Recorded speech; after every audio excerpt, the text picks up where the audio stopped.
হাসিনা বড় নির্লজ্জ বেহায়া। সোহেল তাজ সোহেল তাজ খুবই দিনকে দিন ধারালো মন্তব্য করছেন শেখ হাসিনা এবং আওয়ামী লীগের উদ্দেশ্যে।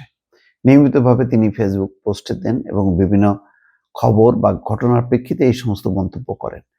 এবং এখন যে তিনি বললেন যে হাসিনা বড় নির্লজ্জ বেহায়া, এর কারণ হচ্ছে যে যুক্তরাজ্যে হাসিনার দোসরদের বিপুল সম্পত্তির সন্ধান, যেই অবজারভার বিজনেস এবং প্রথম আলো দুটি পত্রিকার যে স্ক্রিনশট তিনি শেয়ার করে এই মন্তব্য করছেন। খবরে বলা হচ্ছে যে দেশি বিদেশি বিভিন্ন মাধ্যমে প্রকাশ হওয়া যুক্তরাজ্যে হাসিনা ঘনিষ্ঠদের বিপুল সম্পদের সন্ধান প্রতিবেদনটি নিজের ফেসবুক পোস্ট করে ক্ষোভ প্রকাশ করেছেন সাবেক স্বরাষ্ট্র প্রতিমন্ত্রী তানজিম হোসেন সোহেল তাজ।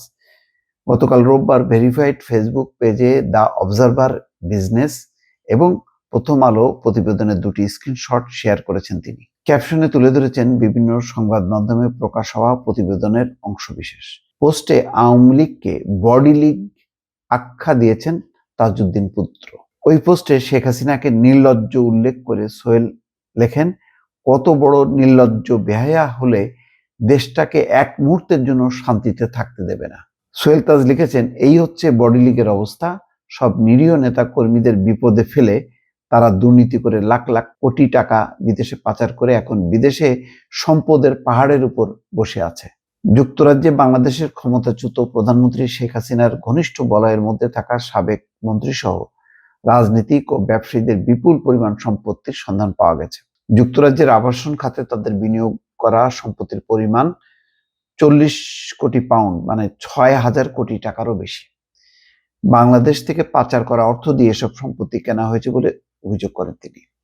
ব্রিটিশ সংবাদ মাধ্যম অবজারভার ও বার্লিন ভিত্তিক দুর্নীতি বিরোধী প্রতিষ্ঠান ট্রান্সপারেন্সি ইন্টারন্যাশনালের যৌথ অনুসন্ধানে এসব তথ্য বেরিয়ে এসছে। গত শনিবার যুক্তরাজ্য সংবাদ মাধ্যম দ্য গার্ডিয়ান অনুসন্ধান করে একটি প্রতিবেদন প্রকাশ করে।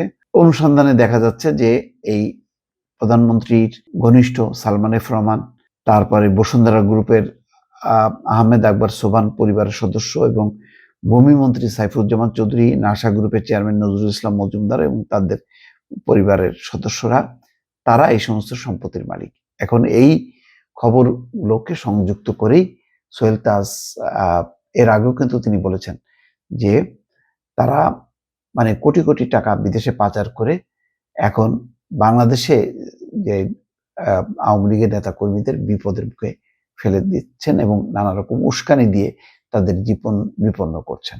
একমাত্র দেখা যাচ্ছে যে আওয়ামী লীগের ঘরের ভেতরে সোহেল তাজ ধারাবাহিকভাবে কিন্তু প্রতিবাদ করে যাচ্ছেন। তার বোন শারমিন আহমেদও মাঝে মধ্যে মুখ খুলছেন, কিন্তু সোহেল তাজ কিন্তু কোনো ঘটনা ছাড়ছেন না। যখনই কোনো এই ধরনের লুটপাটের বা দুর্নীতির খবর আসছে সেগুলোকে তিনি শেয়ার করছেন, অথবা অন্য যে কোনো ঘটনার প্রভাবগুলো বিশ্লেষণ করে বা ঘটনাগুলো বা রিপোর্টগুলোকে সামনে রেখে তিনি কিন্তু আওয়ামী লীগ এবং শেখ হাসিনাকে খুব কঠিন ভাষায় সমালোচনা করছেন প্রতিনিয়ত। দর্শক ভালো থাকবেন, আল্লাহ হাফেজ।